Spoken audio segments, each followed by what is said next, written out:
Hello and welcome to study 24 HR. तो स्वागत है एक बार फिर से आप सभी का हमारे करंट अफेयर्स के सेशन में, जिसमें हम लोग कर रहे हैं वीकली करंट अफेयर्स। तो आज के सेशन में हम लोग करने वाले हैं 7 मार्च से लेके 15 मार्च तक का जो भी हमारा वीकली करंट अफेयर्स है, जितनी भी हमारी अंतर्राष्ट्रीय जगत, राष्ट्रीय जगत, खेल जगत या फिर अवार्ड अपॉइंटमेंट से जुड़ी जितनी भी महत्वपूर्ण करंट अफेयर्स है, उन सबको हम इस सेशन में कवर करेंगे। तो चलिए बिना देर किए हुए शुरू करते हैं। ठीक है, चलिए नेक्स्ट।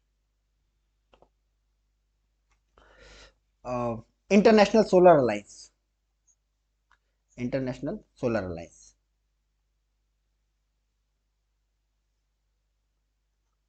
इंटरनेशनल सोलर अलायंस क्या है? ये इंटरनेशनल सोलर अलायंस आईएस 2015 में ये ग्रुप बना। ठीक है, जिसका हेडक्वार्टर कहाँ पे है? गुड़गांव में है, नाम में है। और क्यों बनाया गया था ये ग्रुप? इस ग्रुप को बनाने के पीछे जो मेन मोटिव है ना, वो ये था कि जो सोलर एनर्जी है इसको प्रमोट करना।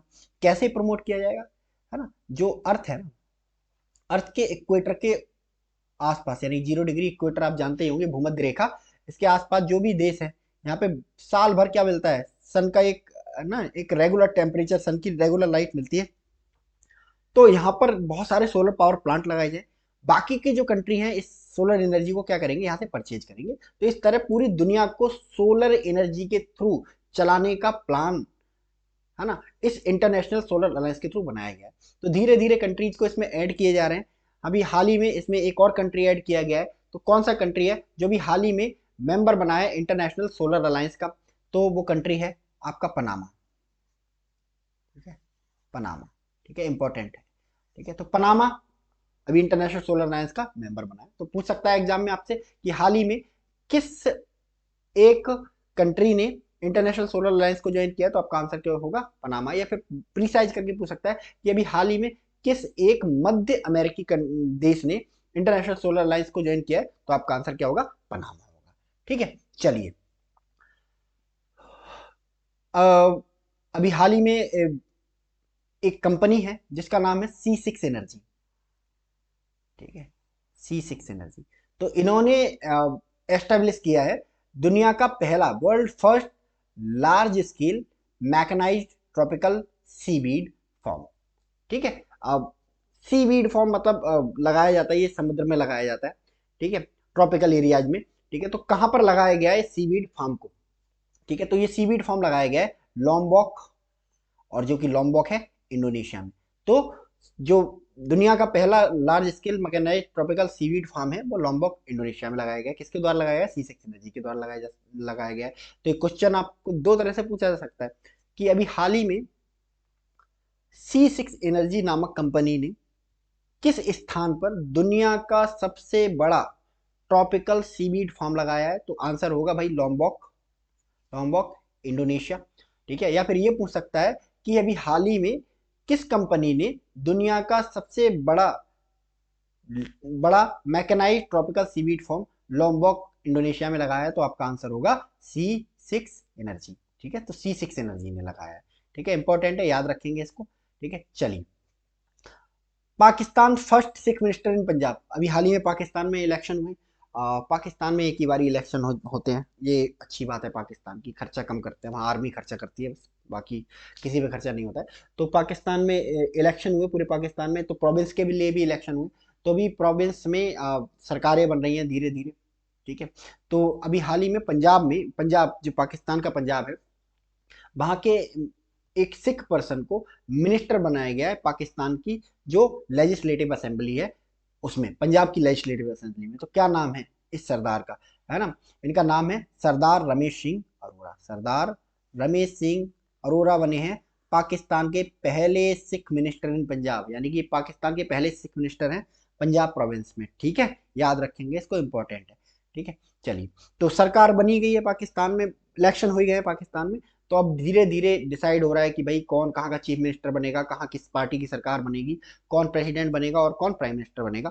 तो अभी हाल ही में ये डिसाइड हुआ कि भाई एक पर्सन है, इनको प्राइम मिनिस्टर, प्रेसिडेंट बनाया जाएगा, है ना, पाकिस्तान का।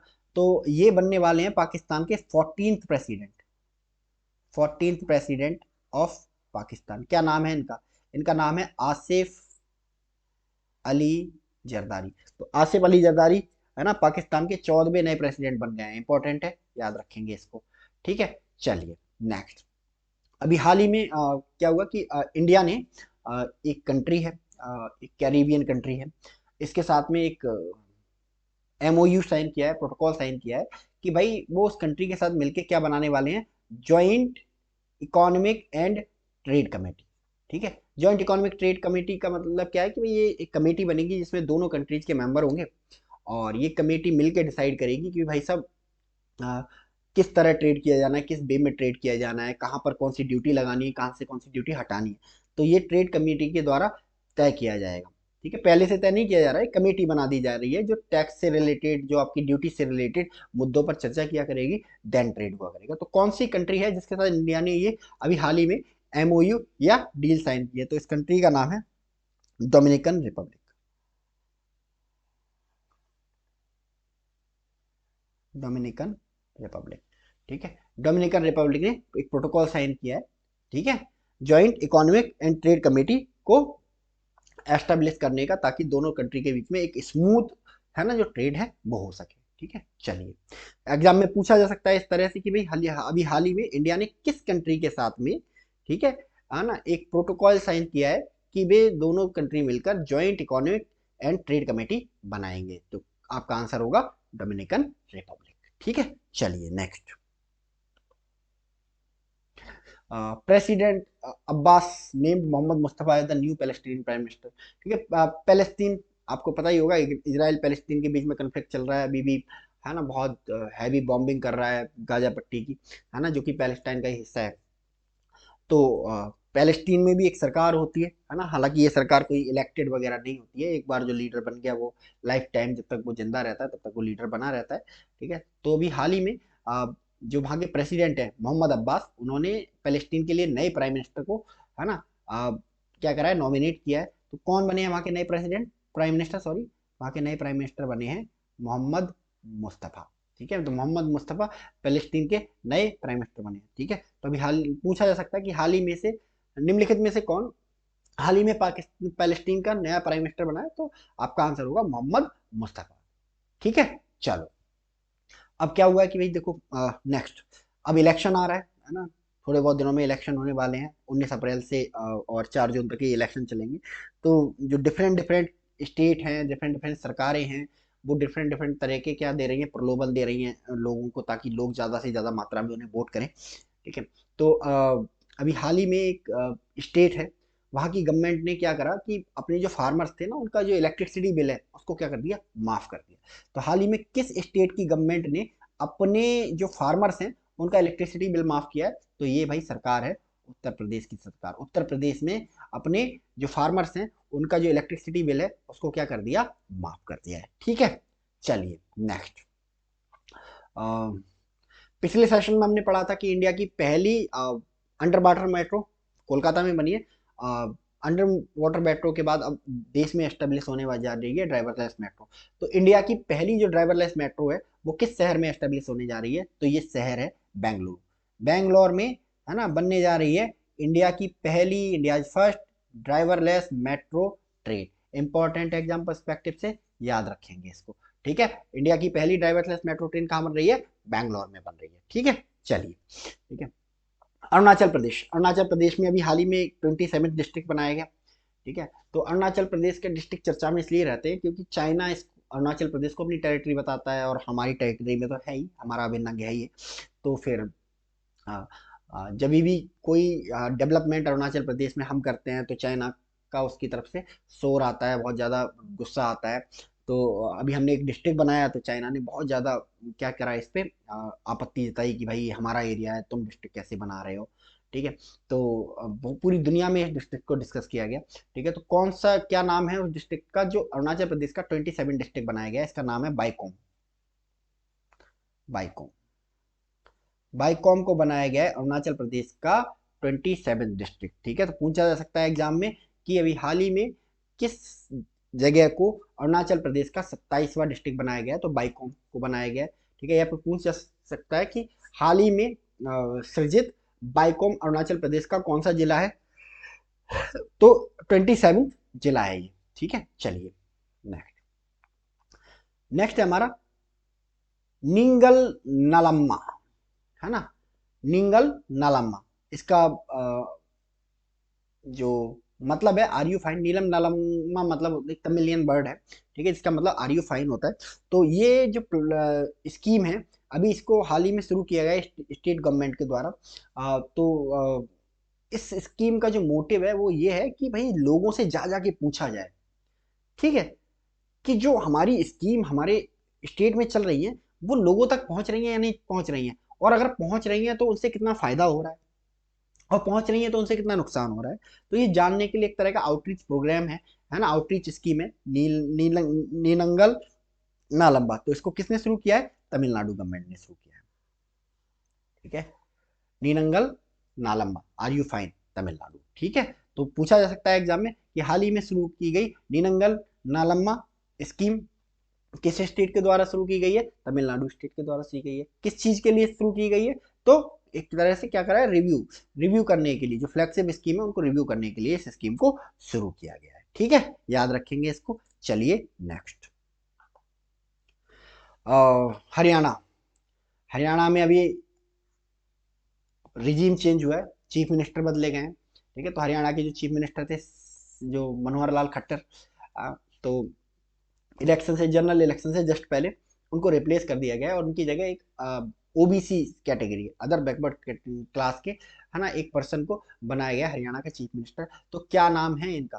ठीक है, तो इनका नाम है नायब सिंह सैनी, नायब सिंह सैनी, इनको बनाया गया हरियाणा का नया चीफ मिनिस्टर, याद रखेंगे। पूछा जा सकता है कि निम्नलिखित में से कौन अभी हाल ही में हरियाणा का नया चीफ मिनिस्टर बना है? तो आपका आंसर होगा नायब सिंह सैनी, ठीक है। चलिए, लोकायुक्त, है ना, लोकपाल, इनके बारे में आपने सुना होगा, पॉलिटी में पढ़ रखा होगा। लोकपाल जो होता है सेंट्रल लेवल पे होता है, लोकायुक्त क्या होता है? स्टेट लेवल पे होता है। तो ये हाल ही में मध्य प्रदेश में नए लेखपाल ने, है ना, शपथ ली है। तो मध्य प्रदेश के नए लोकपाल, लोकायुक्त सॉरी, कौन है? तो मध्य प्रदेश के नए लोकायुक्त हैं जस्टिस सत्येंद्र कुमार सिंह, जस्टिस सत्येंद्र कुमार सिंह, ठीक है, नए लोकायुक्त हैं कहाँ के? मध्य प्रदेश के, ठीक है। चलिए, पूसा कृषि विज्ञान मेला, पूसा कृषि विज्ञान मेला, ठीक है, ये बहुत बड़ा नेशनल लेवल एग्रीकल्चर फेयर है, ठीक है, जिसमें एग्रीकल्चर को शोकेस किया जाता है, एग्रीकल्चर प्रोडक्ट को शोकेस किया जाता है, एग्रीकल्चर टेक्नोलॉजी को शोकेस किया जाता है। तो अभी हाल ही में इस मेला की शुरुआत की गई, ठीक है। तो ये जो मेला है पूसा कृषि विज्ञान मेला, इसको कहाँ पर शुरू किया गया है? तो इसको शुरू किया गया है सिमडेगा, सिमडेगा, सिमडेगा कहाँ पे है? झारखंड में है, ठीक है। तो सिमडेगा झारखंड में, है ना, पूसा कृषि विज्ञान मेला को अभी हाल ही में शुरू किया गया है। तो अगर आपसे पूछा जाए एग्जाम में कि अभी हाल ही में पूसा कृषि विज्ञान मेला, जो कि एक नेशनल लेवल का एग्रीकल्चर मेला है, उसका आयोजन कहाँ किया गया था? तो आपका आंसर होगा सिमडेगा झारखंड में, ठीक है, इंपॉर्टेंट है। चलिए नेक्स्ट, अभी क्या हुआ कि इलेक्शन कमीशन ऑफ इंडिया ने एक डेटा रिलीज किया, और वो डेटा था कि भाई जो इलेक्टोरल बॉन्ड्स हैं उसके थ्रू किस पार्टी को कितना पैसा मिला, ठीक है। तो जो डेटा रिलीज किया गया इलेक्शन कमीशन ऑफ इंडिया के द्वारा, उसके अकॉर्डिंग इंडिया में सबसे ज्यादा पैसा प्राप्त करने वाली पॉलिटिकल पार्टी कौन सी है, जिसको इलेक्टोरल बॉन्ड के द्वारा सबसे ज्यादा पैसा मिला है, ठीक है। तो उस पैक का नाम है 6060 करोड़, ठीक है ना। और ये किसको मिला है? भारतीय जनता पार्टी को, बीजेपी को मिला है, ठीक है। तो सबसे ज्यादा चंदा इलेक्टोरल बॉन्ड के थ्रू किसको मिला है? इलेक्शन कमीशन ऑफ इंडिया के डेटा के अकॉर्डिंग भारतीय जनता पार्टी को मिला है 6060 करोड़ रुपया लगभग, है ना, इसको मिला है बीजेपी को, ठीक है। चलिए नेक्स्ट, चलो, नॉर्थ इंडिया का पहला गवर्नमेंट होम्योपैथिक कॉलेज, ठीक है, होम्योपैथी को बहुत जोर शोर से बढ़ावा दे रही है सरकार, ठीक है। हमारी खुद की इंडियन मेडिकल साइंस है, और खर्चा कम है इसमें, अभी फिलहाल महंगी है, बट अगर इसको बढ़ावा दिया जाए तो ये सबसे सस्ती हो सकती है, और इसके अलावा सबसे इफेक्टिव भी है। तो होम्योपैथिक डॉक्टरों की संख्या को बढ़ाने के लिए देश में होम्योपैथी जो मेडिकल साइंस है उसको बढ़ावा देने के लिए, है ना, गवर्नमेंट खोल रही है होम्योपैथिक मेडिकल कॉलेजेस, ठीक है। तो अभी तक साउथ इंडिया में थे, बट नॉर्थ इंडिया में पहली बार एक गवर्नमेंट होम्योपैथिक कॉलेज खोला गया है। कहाँ पर खोला गया है? तो ये गवर्नमेंट होम्योपैथिक कॉलेज खोला गया है भाई कठुआ में, जो कि है जम्मू कश्मीर में। नॉर्थ इंडिया का पहला गवर्नमेंट होम्योपैथिक कॉलेज कहाँ पे खोला गया है, ठीक है, याद रखेंगे, कठुआ जम्मू कश्मीर में खोला गया है इसको, ठीक है। चलिए नेक्स्ट, अभी हाल ही में पीएम मोदी ने एक असम में जो अहोम साम्राज्य था उसके जनरल हैं, ठीक है, उनकी एक मूर्ति को अनवेल किया, ठीक है। इस मूर्ति को कहाँ अनवेल किया गया है, तो ये जो अहोम जनरल थे इनका नाम था लचित बोरफुकान, लचित बोरफुकान, ठीक है, अहोम जनरल थे, ठीक है। तो इनकी जो मूर्ति है उसको कहाँ लगाया गया है, असम के जोरहाट में लगाया गया है, असम के जोरहाट में लगाया गया है, ठीक है। लचित बोरफुकान मतलब अहोम जनरल, अहोम जनरल मतलब एक अहोम एम्पायर हुआ करता था, ठीक है। आप पहले ये मुगलों से लड़ते रहे, देन ये फिर अंग्रेजों से लड़ते रहे, मतलब इनकी जो हिस्टोरिकल जो अचीवमेंट है वो बहुत ज़्यादा है, बट सैडली इनको हमारी हिस्ट्री में वो स्थान नहीं दिया गया जो उनको मिलना चाहिए था, ठीक है। तो जो करंट गवर्नमेंट है, प्रधानमंत्री नरेंद्र मोदी जी की गवर्नमेंट है ना, उन्होंने इन्हीं एस्पेक्ट पे बहुत ज़्यादा ध्यान दिया है। आपने देखा होगा कि एकदम से सुभाष चंद्र बोस को बहुत ज़्यादा इंपॉर्टेंस मिलने लगी, बहुत ज़्यादा उनके नाम पे अवार्ड शुरू किए जा रहे हैं, उनका बर्थडे बहुत जोशों से मनाया जा रहा है। भगत सिंह को बहुत, है ना, भगत सिंह को बहुत ज़्यादा प्लेस मिलने लगा, ठीक है। इसी तरह जो साउथ के जितने भी हमारे फ्रीडम फाइटर थे उनको बहुत ज़्यादा जो स्थान है वो दिया जाने लगा, बहुत ज़्यादा इंपॉर्टेंस दी जाने लगी। तो जो हमारी करंट हिस्ट्री जो हम पढ़ते हैं ना वो सिर्फ 2 या 3 लोगों के इर्द गिर्द लिखी गई थी, जबकि हमारी हिस्ट्री जो हमारा फ्रीडम स्ट्रगल है वो 2 या 3 लोगों से कहीं ज़्यादा बढ़ के था, ठीक है ना। कांग्रेस, महात्मा गांधी जी, पंडित जवाहरलाल नेहरू जी, सी भी आगे कुछ ऐसे लोग थे जिन्होंने आज़ादी में की लड़ाई में अपना बहुत महत्वपूर्ण योगदान दिया है, ठीक है। तो इन्हीं को सामने लाने का काम ये सरकार कर रही है, और इसी के तहत असम के जोरहाट में एक मूर्ति स्थापित की गई है अहोम जनरल लचित बोरफुकान की, ठीक है, याद रखेंगे इसको, ठीक है। चलिए नेक्स्ट, इलेक्शन कमीशन, है ना, इलेक्शन कमीशन, इलेक्शन होने वाले हैं, जनरल इलेक्शन होने वाले हैं। जनरल इलेक्शन होने के की शुरुआत होते ही जो हमारे 2 इलेक्शन कमिश्नर थे वो रिटायर हो गए, है ना। जो इलेक्शन कमीशन है,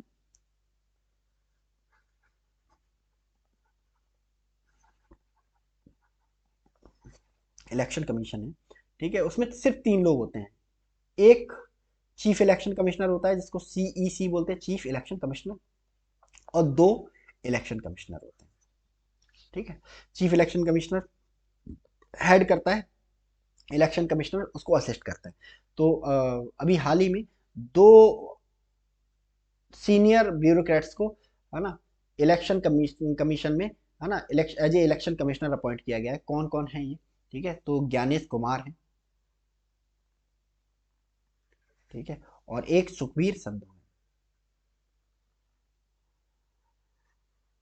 सुखबीर संधू, सुखबीर संधू, ज्ञानेश कुमार, सुखबीर संधू, ठीक है, इन दोनों को अपॉइंट किया गया है न्यू इलेक्शन कमिश्नर, है ना, बाई, है ना, गवर्नमेंट ऑफ इंडिया, है ना। कौन कौन पार्टिसिपेट करता है इसमें, लीडर ऑफ अपोजिशन होते हैं, प्राइम मिनिस्टर होते हैं, होम मिनिस्टर होते हैं, ठीक है। एक पूरी कमेटी होती है जो प्रेसिडेंट को नाम रिकमेंड करती है, देन उनका अपॉइंटमेंट होता है। तो सुखबीर संधू और ज्ञानेश कुमार 2 नए इलेक्शन कमिश्नर अपॉइंट किए गए हैं अभी हाल ही में, ठीक है। चलिए next,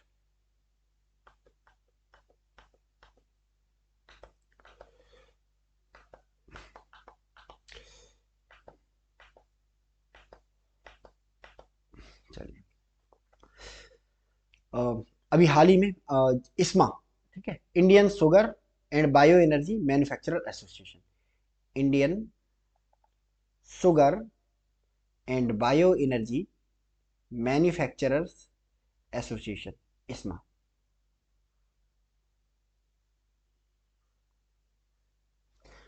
Indian sugar and bio energy manufacturer association, ठीक है। अभी हाल ही में एक एसोसिएशन है जो जितने भी शुगर मिल के मालिक हैं या बायो एनर्जी पैदा करने वाले लोग हैं, इनकी बात को गवर्नमेंट तक पहुंचाती है। जैसे हमारी किसान यूनियन होगी, इसी तरह ये शुगर और बायो एनर्जी वालों की एक यूनियन है, मैन्युफैक्चरिंग करने वालों की एक यूनियन है। ठीक है, तो हर साल इसमें क्या होता है कि एक नया डायरेक्टर जनरल चुना जाता है जो हेड करता है इस ऑर्गेनाइजेशन को, और सरकार तक जो इस कम्युनिटी की बात है वो पहुंचाता है। तो अभी इस्मा ने अभी हाल ही में नया डायरेक्टर जनरल चुना है। तो कौन बने हैं इसके डायरेक्टर जनरल? नए, तो इसके डायरेक्टर जनरल बने हैं मिस्टर दीपक बलानी। मिस्टर दीपक बलानी। ठीक है, तो मिस्टर दीपक बलानी को चुना गया है ना, न्यू डायरेक्टर जनरल ऑफ इस्मा। चलिए नेक्स्ट। हाँ, साल की one of the most important क्या कहते हैं ये अपॉइंटमेंट है। ठीक है, national commission for SC schedule caste, NCSC. ठीक है, ये एक संवैधानिक संस्था है जिसका काम क्या है, शेड्यूल कास्ट पर होने वाली जो अत्याचार है, ठीक है, उनके बारे में, है ना, सरकार को बताना, उस पर कार्रवाई करना, एंड शेड्यूल कास्ट की बेहतरी के लिए जो भी स्टेप उठाए जाने चाहिए उसमें सेंट्रल गवर्नमेंट को अपनी सलाह देना, ये इसका काम है mainly। ठीक है, तो अभी हाल ही में एनसीएससी में नया चेयरमैन अपॉइंट किया गया। किसको अपॉइंट किया है एनसीएससी का नया चेयरमैन? तो इनका नाम है मिस्टर किशोर मकवाना। किशोर मकवाना बने हैं एनसीएससी के नए चेयरमैन। तो पूछा जा सकता है हाल ही में किस पर्सन को, है ना, national commission for schedule caste का क्या नियुक्त किया गया है, चेयरमैन नियुक्त किया है? तो आपका आंसर होगा किशोर मकवाना। किशोर मकवाना जी को अपॉइंट किया गया है chairman of national commission for schedule caste. ठीक है, चलिए नेक्स्ट। Next, CBC. सीबीसी क्या होता है? सेंट्रल बिजनेस कमीशन, केंद्रीय सतर्कता आयोग। केंद्रीय सतर्कता, केंद्रीय सतर्कता आयोग। ठीक है, केंद्रीय सतर्कता आयोग, इसमें एक क्या होता है, एक प्लस वन प्लस फोर का कॉम्बिनेशन होता है। एक क्या होता है, सीबीसी होता है, चीफ विजिलेंस कमिश्नर होता है, बाकी चार विजिलेंस कमिश्नर होते हैं। ठीक है, तो अभी हाल ही में एक पर्सन को, है ना, सेंट्रल विजिलेंस कमीशन में, केंद्रीय सतर्कता आयोग में विजिलेंस कमिश्नर यानी कि सतर्कता आयुक्त नियुक्त किया गया। क्या नाम है इनका? तो इनका नाम है mister A S Rajeev. S Rajeev को अपॉइंट किया गया vigilance commissioner in central vigilance commission. ठीक है, तो याद रखेंगे इसको, बहुत इंपॉर्टेंट है, एग्जाम पर्सपेक्टिव से पूछ सकता है कि हाल ही में किस व्यक्ति को केंद्रीय सतर्कता आयोग में सतर्कता आयोग यानी कि विजिलेंस कमिश्नर नियुक्त किया गया है? तो आपका आंसर होगा ए एस राजीव। ठीक है, चलिए नेक्स्ट। अभी हमारी जो प्रेसिडेंट साहिबा हैं महामहिम द्रौपदी मुर्मू जी, उनको एक देश की यूनिवर्सिटी ने ऑनरेरी डॉक्टरेट की उपाधि दी। तो कौन सी यूनिवर्सिटी है, कौन सा देश है जिसकी यूनिवर्सिटी ने, है ना, हमारी महामहिम को डॉक्टरेट की उपाधि दी है? तो ये हमारी महामहिम को जिसने डॉक्टरेट की उपाधि दी है वो है यूनिवर्सिटी ऑफ मॉरिशस। ठीक है, यूनिवर्सिटी ऑफ मॉरिशस ने ऑनरेरी डॉक्टरेट की उपाधि दी है श्रीमती द्रौपदी मुर्मू। ठीक है, तो क्वेश्चन कुछ इस तरह पूछा जा सकता है, और हाल ही में किस एक यूनिवर्सिटी ने या किस देश की यूनिवर्सिटी ने हमारी राष्ट्रपति द्रौपदी मुर्मू को ऑनरेरी डॉक्टरेट की उपाधि से सम्मानित किया है? तो आपका आंसर होगा यूनिवर्सिटी ऑफ मॉरिशस। ठीक है, चलिए। आईएए गोल्डन कंपास अवार्ड 2024, इस अवार्ड से किसको नवाजा गया? ये अवार्ड क्या होता है, मलेशिया की गवर्नमेंट के द्वारा दिया जाता है। ठीक है, तो इस बार एक इंडियन को ये अवार्ड दिया गया है, गोल्डन कंपास अवार्ड। तो कौन है वो इंडियन जिनको दिया गया है ना, आईएए गोल्डन कंपास अवार्ड? तो ये अवार्ड दिया गया है मिस्टर श्रीनिवासन स्वामी को। ठीक है, मिस्टर श्रीनिवासन स्वामी को गोल्डन कंपास अवार्ड से इस बार नवाजा गया है। ठीक है, चलिए।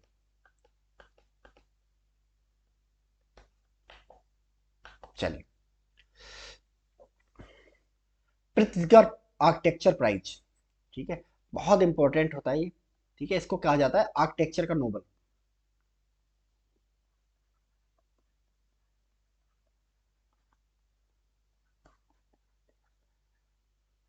आर्किटेक्चर का नोबल। ठीक है, तो मतलब आर्किटेक्चर के फील्ड में दिया जाने वाला हाईएस्ट ऑनर है। तो इस साल का ये पृथ्वीकर आर्किटेक्चर प्राइज है वो किसको दिया गया है? ठीक है, तो आर्किटेक्चर का जो पृथ्वीकर प्राइज है 2024 का वो दिया गया है एक जापानी आर्किटेक्ट को जिनका नाम है राइकिन यामामोटो। ठीक है, राइकिन यामामोटो। राइकेन यामा राइकेन यामामोतो। राइकेन यामामोतो को क्या दिया गया है? फिजिकल आर्किटेक्चर प्राइज दिया गया है। ठीक है, चलिए नेक्स्ट, इरेस्मस प्राइज। ठीक है, राइटिंग, लेखक के फील्ड में दिया जाता है, लेखनी के फील्ड में दिया जाता है।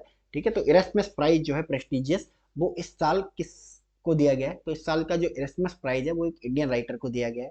ठीक है, और ये इंडियन राइटर का नाम है मिस्टर अमिताभ घोष। ठीक है, अमिताभ घोष को अवार्ड किया गया है एरस्मस प्राइज से। ठीक है, जो कि एक इंडियन राइटर है। इंपॉर्टेंट है, एग्जाम पर्सपेक्टिव से याद रखेंगे, पूछा जा सकता है कि साल 2024 का एरस्मस प्राइज किस भारतीय को दिया गया है, या किसको दिया गया है, अमिताभ घोष। या फिर कह सकता है कि हाल ही में किस भारतीय को एरस्मस प्राइज 2024 से नवाजा गया है। ठीक है, तो आपका आंसर होगा अमिताभ घोष। ठीक है, चलिए next, miss world 2024। Miss world का भाई सिलेक्शन हो गया है और दुनिया को मिल गई है उसकी मिस वर्ल्ड। ठीक है, कौन बनी है दुनिया की मिस वर्ल्ड? इनका नाम है क्रिस्टीना पिस्कोवा।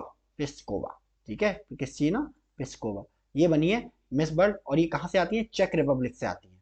ठीक है, तो मिस वर्ल्ड का जो खिताब है वो किसको दिया गया है? क्रिस्टीना पिस्कोवा को दिया गया है।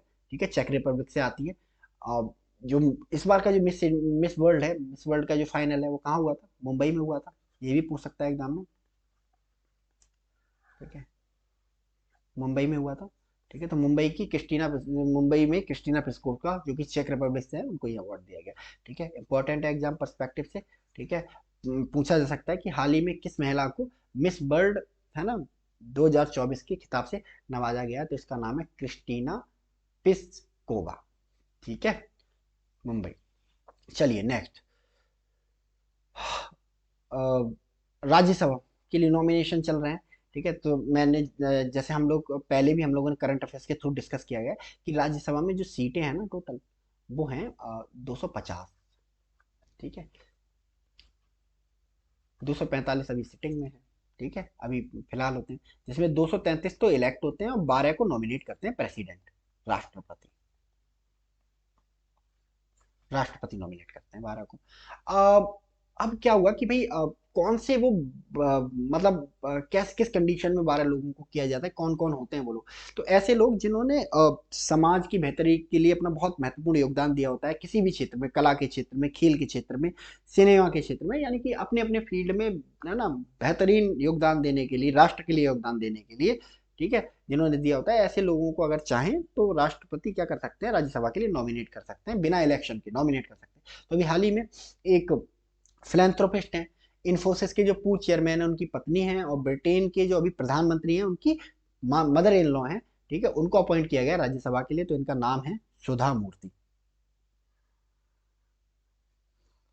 सुधा मूर्ति बहुत इंपॉर्टेंट है।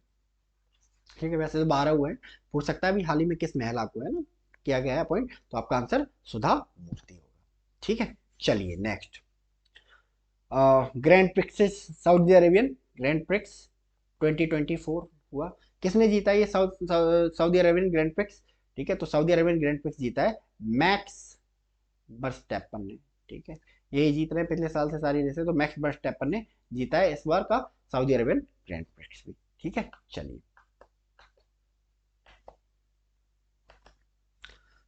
रणजी ट्रॉफी, है ना, बहुत इंपॉर्टेंट ट्रॉफी मानी जाती है डोमेस्टिक क्रिकेट में।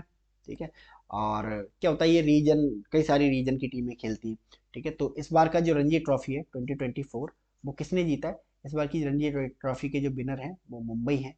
ठीक है, और उन्होंने ये ट्रॉफी किसको हरा के जीती है? विदर्भ को हरा के जीती है। ठीक है, विदर्भ को हरा के ये रणजी ट्रॉफी जीती गई है। तो याद रखेंगे, इंपॉर्टेंट है बहुत एग्जाम पर्सपेक्टिव से। इस बार की रणजी ट्रॉफी किसने जीती है? मुंबई ने जीती है। किसको हरा के जीती है? विदर्भ को हरा के जीती है। तो क्वेश्चन पूछ सकता है कि साल 2024 की रणजी ट्रॉफी का विजेता कौन है? आपका आंसर होगा आपका होगा मुंबई। या पूछ सकता है कि साल 2024 की रणजी ट्रॉफी में मुंबई ने फाइनल मुकाबले में किसको हराया? तो आपका आंसर क्या होगा? विदर्भ होगा। ठीक है, चलिए next, ICC men's player of the month. ठीक है, तो अब पहले player of the year declare किए जाते थे, अभी भी किए जाते हैं, बट खिलाड़ियों को मोटिवेशन देने के लिए हर महीने की उनकी परफॉर्मेंस के बेसिस पे, है ना, आईसीसी क्या होती है, एक प्लेयर ऑफ द मंथ क्या कहते हैं को नॉमिनेट करती है या नेम करती है। और एक मेल कैटेगरी से करती है, एक फीमेल कैटेगरी से करती है। तो फरवरी 2024 में, ठीक है, किस क्रिकेटर को ICC man player of the month जो है बनाया गया है? तो एक इंडियन क्रिकेटर है, इंडिया के बैट्समैन हैं, ठीक है, जिन्होंने बहुत सारे रिकॉर्ड बनाए हैं, ठीक है। तो क्या नाम है इनका? यशस्वी जायसवाल।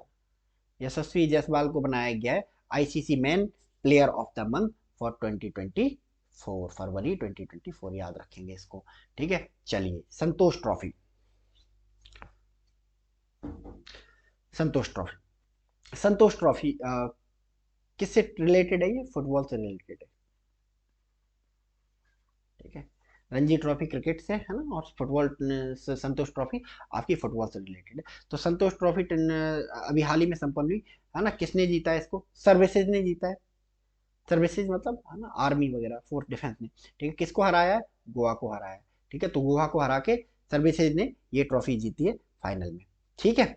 इंपॉर्टेंट है, याद रखेंगे इसको भी, ठीक है। खेलो इंडिया मेडल विनर्स है ना, इनके लिए बड़ी खुशखबरी की बात है एक, है ना। अभी तक नेशनल या स्टेट विनर्स के लिए ही है ना गवर्नमेंट जॉब मिलती थी, जो मेडल जीत के लेके आते थे। अब गवर्नमेंट ने, जो डिपार्टमेंट डीओपीटी है, डिपार्टमेंट ऑफ पर्सनल ट्रेनिंग, इसने अपने रूल्स और रेगुलेशन में बदलाव करते हुए ये कहा है कि भाई जो खेलो इंडिया गेम्स में मेडल जीत के लाएगा वो भी अब गवर्नमेंट जॉब के लिए क्या हो जाएगा? एलिजिबल हो जाएगा, ठीक है। तो याद रखेंगे इसको, गवर्नमेंट जॉब के लिए एलिजिबल कर दिया गया है इसको, ठीक है। चलिए, सिक्योरिटी बेल्ट 2024, सिक्योरिटी बेल्ट 2024, ठीक है। तो अभी हाल ही में ये एक्सरसाइज, नेवल एक्सरसाइज कंडक्ट की गई, और ये एक्सरसाइज कंडक्ट की गई किसके बीच में? चाइना, ईरान और रशिया के बीच में। और ये क्या है? एक नेवल एक्सरसाइज है, नेवल एक्सरसाइज है, ठीक है। और कहां पर किया गया इसको? गल्फ ऑफ ओमान में किया गया, ठीक है। मैरीटाइम सिक्योरिटी पर एम क्या था इसका? जो रीजनल मैरीटाइम सिक्योरिटी है उसको बढ़ावा देना। तो सिक्योरिटी बेल्ट 2024, ठीक है, किस किस के बीच में होने वाली एक्सरसाइज है? चाइना, ईरान और रशिया, ठीक है। और कैसी एक्सरसाइज है ये? एक नेवल एक्सरसाइज है, जो तीनों आर्मी, जो तीनों नेवीज मिलकर समय समय पर करती हैं, ठीक है। और इसका मेन जो रीजन है, वो मेन टारगेट है, वो क्या है? Safeguarding regional maritime security, ठीक है। सिक्योरिटी बेल्ट 2024, ठीक है। चलिए next, sea defenders, sea defenders 2024, sea defenders 2024 क्या है? सी डिफेंडर्स 2024,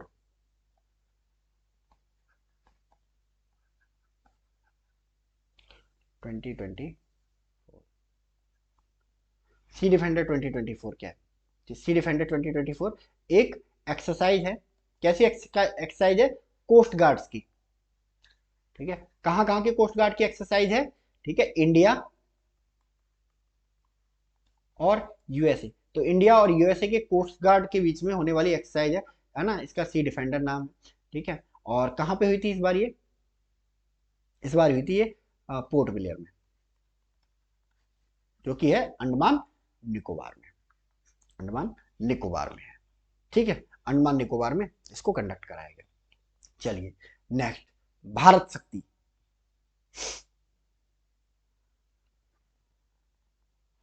भारत शक्ति, ठीक है। तो आर्मी, नेवी और एयरफोर्स के बीच में होने वाली है ना ट्राईलेटरल एक्सरसाइज है, ठीक है। और ये बिगेस्ट एक्सरसाइज है। इसको अभी हाल ही में कंडक्ट किया गया है। कहां पर कंडक्ट किया गया है? जैसलमेर में, जो कि डिस्ट्रिक्ट है राजस्थान का। तो जैसलमेर राजस्थान में इसको कंडक्ट किया गया है, भारत शक्ति, ठीक है। किसके बीच में? इंडियन आर्मी, नेवी और एयरफोर्स के बीच में, ठीक है। चलिए, आईएनएस जटायु, ठीक है, हम लोग पहले ही डिस्कस कर चुके हैं, है ना, पिछले बार भी सेशन में। अब इसको फाइनली क्या कर लिया गया है? कमीशन कर लिया गया है, ठीक है। और अब इस पर काम शुरू हो गया है, ऑपरेशनल हो गया है। कहाँ पर बनाया गया है इसको? मिनिकॉय में बनाया गया है, मिनिकॉय लक्षद्वीप में बनाया गया है, ठीक है। क्या रीजन है इसके? वही है ना, इंडियन ओशन में अपनी रीच को बढ़ावा देना। मेन टारगेट तो चाइना को काउंटर करना है मालदीव में, बट है ना, जो दुनिया को दिखाने के लिए टारगेट है वही हमारी रीच बढ़ानी है हमें, इसलिए हम इसको कर रहे हैं, ठीक है। चलिए नेक्स्ट, पुष्पक,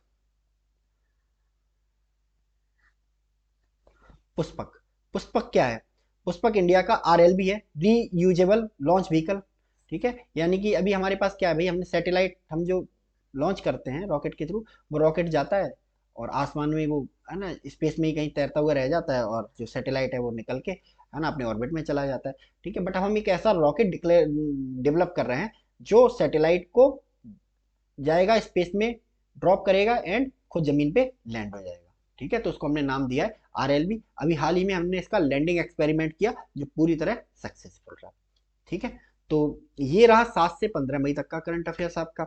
ठीक है, तो मिलते हैं हम लोग नेक्स्ट सेशन में जिसमें हम लोग डिस्कस करेंगे 16 से 22 मार्च तक का करंट अफेयर्स। तो तब आज के लिए इतना ही। Thank you so much and God bless you all.